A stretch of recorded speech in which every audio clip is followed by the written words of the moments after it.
ਦੁੱਧ ਲੈਣਾ ਹੈ ਅੱਧਾ ਕਿਲੋ नीम गर्म। ਜਦੋਂ नीम गर्म ਦੁੱਧ ਤੁਸੀਂ ਕੋਲ ਰੱਖ ਲੈਣਾ ਤੇ ਨਾਲੇ 2 ਗੋਲੀਆਂ ਰੱਖ ਲੈਣੀਆਂ। ਇਹ 2 ਗੋਲੀਆਂ ਦੀ ਤੁਹਾਨੂੰ ਕਮਾਲ ਅਗਾਂ ਜਾ ਕੇ ਦੱਸਣੇ, ਹਾਲੀ ਤੇ ਇਹ ਸ਼ੁਰੂ ਹੋਣਾ। ਹਾਂਜੀ ਹਾਂਜੀ।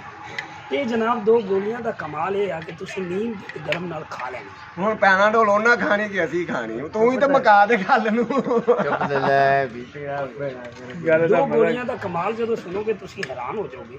ਇਹ ਜਦੋਂ 2 ਗੋਲੀਆਂ ਤੁਸੀਂ ਖਾ ਲੈਣੀਆਂ ਨੇ ਹਾਂਜੀ ਤੇ ਤੁਸੀਂ नीम गर्म ਨਾਲ ਦੁੱਧ ਨਾਲ ਖਾ ਕੇ ਸੌਂ ਜਾਣਾ। ਹਾਂਜੀ।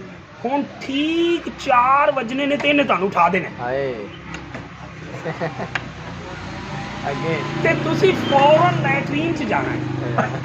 ਜਦੋਂ ਆਵਾਜ਼ ਆਣੀ ਹੈ ਨਾ ਪੜਾਲ ਗੜਾਲ ਤੇ ਨਾਲ ਦੇ ਮਸਾਏ ਨੇ ਕਹਿਣਾ ਹੈ ਵੀ ਇਹ ਕੀ ਹੋਇਆ ਹੈ, ਤੇ ਉਦੋਂ ਦੱਸਣਾ ਹੈ ਤੁਸਾਂ ਕਿ 2 ਗੋਲੀਆਂ ਜਿਹੜੀਆਂ ਮੈਂ ਮਜਮੇ ਚੋਂ ਬੰਦੇ ਕੋਲੋਂ ਲੈ ਕੇ ਆਇਆ ਸਾਂ ਤੇ ਉਹਨੇ ਕੀਤੀ ਹੈ ਦਲਾਲ।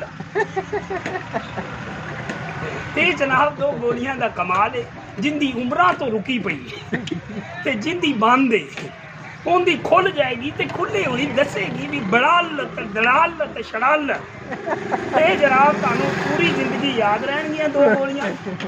ਇਹ ਨਾ ਸਿਰ ਦੀ ਪੀੜ ਦੂਰ ਕਰਦੀਆਂ, ਨਾ ਢਿੱਡ ਦੀ ਪੀੜ ਦੂਰ ਕਰਦੀਆਂ, ਨਾ ਗੋਡਿਆਂ ਦੀ ਪੀੜ ਦੂਰ। ਲਓ ਜਨਾਬ ਇਜਾਜ਼ਤ ਜਾਨੇ।